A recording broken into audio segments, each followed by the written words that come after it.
That's right, class. We're having class, holding class on the beach today. And the reason why is to make the point that life is a beach. But there are two kinds of beaches in this world, and you want to be careful and choose the right one. One kind is like this one. This is Utah Lake, 100,000 acres. It's enormous, right? I think it's the third largest lake west of the Mississippi, but despite its great expanse, it's 12 feet deep. And the reason for that is because of entropy, right? Where all nature tries to settle out and become even, and least common denominator, all that. So the mud flows down and fills up the lake, and this is what we're left with. It's murky, it's muddy, it's got garbage all over, reeds and shotgun shells and beer cans and rollerblade over there. Not the most rewarding, thrilling, tropical paradise that we all dream of being at instead of taking finals in a week and a half. Anyway, which kind of beach your life becomes is totally up to you.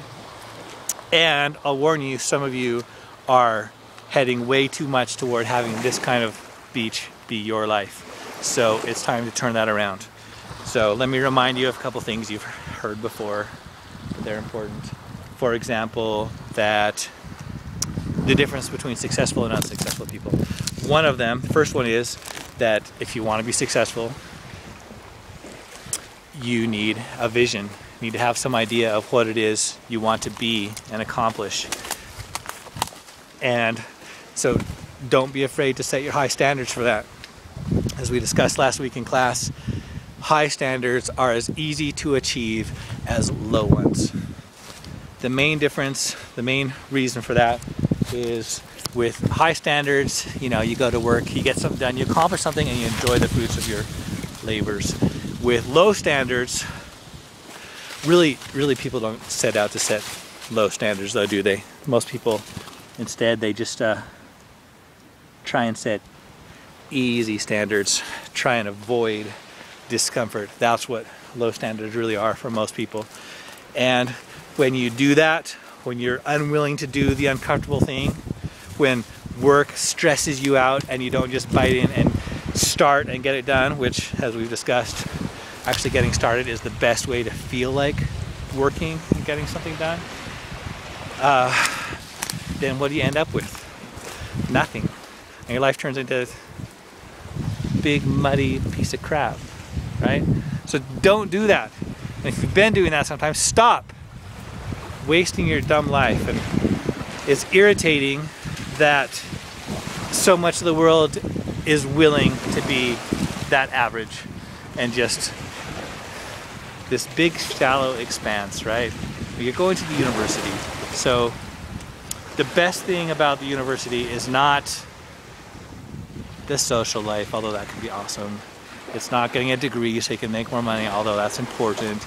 It's learning to use your brain, and that means like critical thinking. It means that you're curious about things, among other things, right? It means you're interested. It means you're willing to stretch a little bit. So was that effective at all for some of you who doubted that I could pretend to be mad at you for that? Hope so.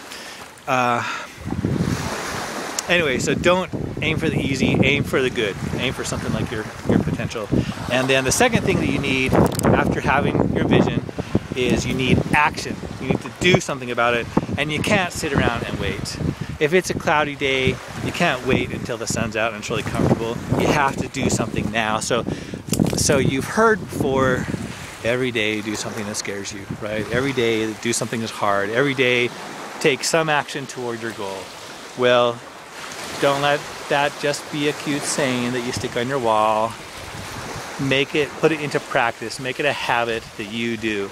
If you do, you'll stretch your comfort zone, and pretty soon it's really easy to stretch your comfort zone. Your comfort zone becomes so limber. I remember as a teenager when I hated the word challenge, but then I did some hard stuff for a while, and all of a sudden I realized at the end that I love the word challenge, and I still do. It's so fun to do. Okay, hard stuff is not always fun, and some things really are just unpleasant, but they have to be done. But it's so much easier and so much better. And I love looking back at the things I've accomplished. You know, it's a lot of cool stuff. So I think that's basically the points. But let me try and make it strong one more time.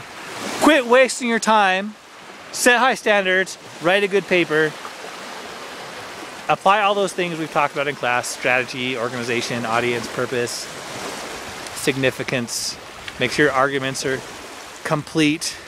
Don't stick a whole bunch of claims, main claims in the same paragraph and not develop them.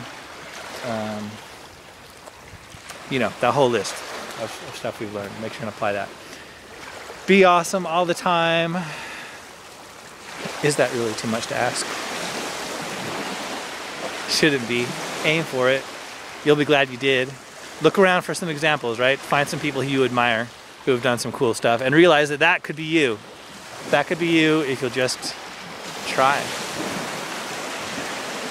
Look around at some wasters who you really don't want to be and realize that can be you if you don't try.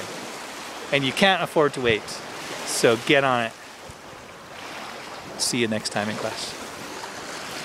P.S. You're all awesome and brilliant. You know, I think that's still true. Don't disappoint me.